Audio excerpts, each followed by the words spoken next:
Sinamahan ko siya. Ayan, kumukuha ng panggatong. At ako na may talagang dahil lang sa makagawa ako ng video, kaya sinamahan ko talaga siya doon sa bukid.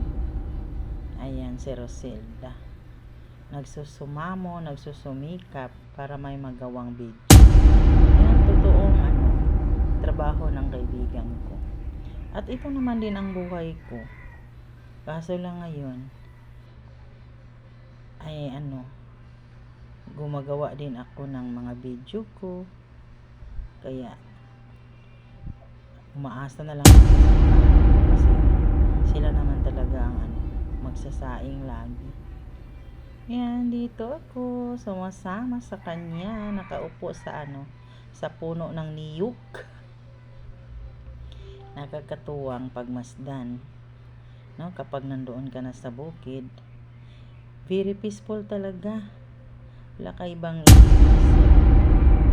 Ayan, napakalamig din ng hangin kasi yung sikat ng araw ba, hindi mo mararamdaman ang init dahil sa mga malalaking puno na nasa iyong paligid. Yan, ang kaibigan ko kumukuha ng panggatong, yung mga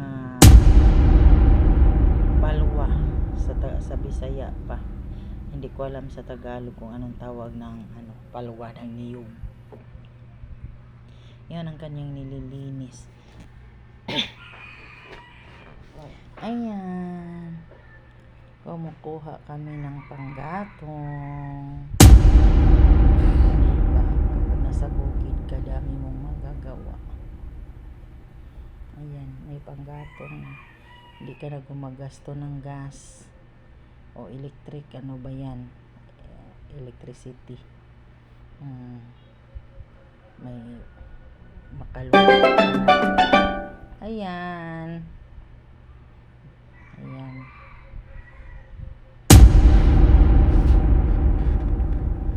at tayo hinihintay lang natin na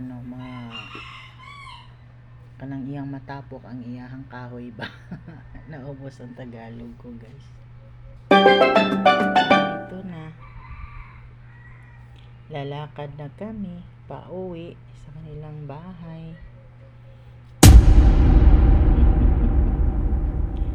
At talaga naman si Roselda kasi nagsisikap na magkagawa ng video ng kaibigan natin na pinapasan niya yung kahoy niya. Ayan, at tayo'y uuwi.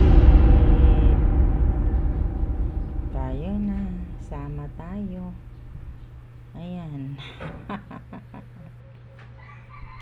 Tayo na giliw, magsalo natin. Ayan, napakalamig dito, guys. Ang daming puno ng kahoy. Hindi mo maramdaman ang init ng araw.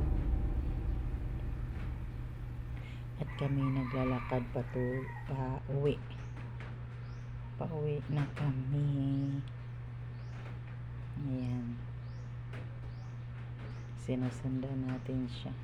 Pasa ng kahoy. Ayan, ay biglang may sa kabila.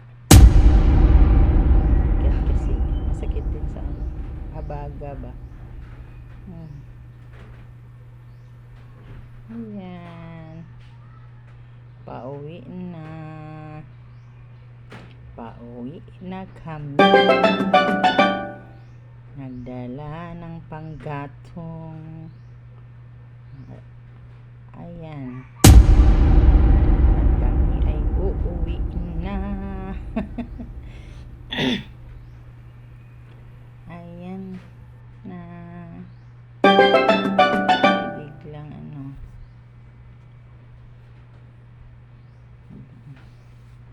kasi may kinakausap pa siya at kami ay huminto. Tahimik talaga sa bukid kapag ang tirhan mo.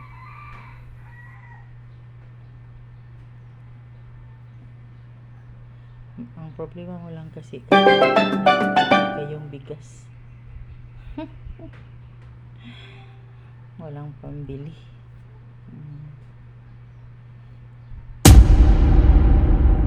Ayan. Sa mga tuta sa bukid.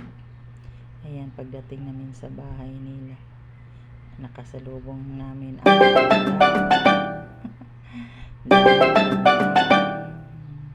Hiniktan o Sonoy. Nasa tabi niya talaga sila. Ayan. Dito ako kasi namimiss ko ang ilog. Dito si Roselda nagmumuni-muni sa sarili ko dahil wala kaming pera lagi. Dito lang kami lagi sa bahay. Dito lang kami lagi.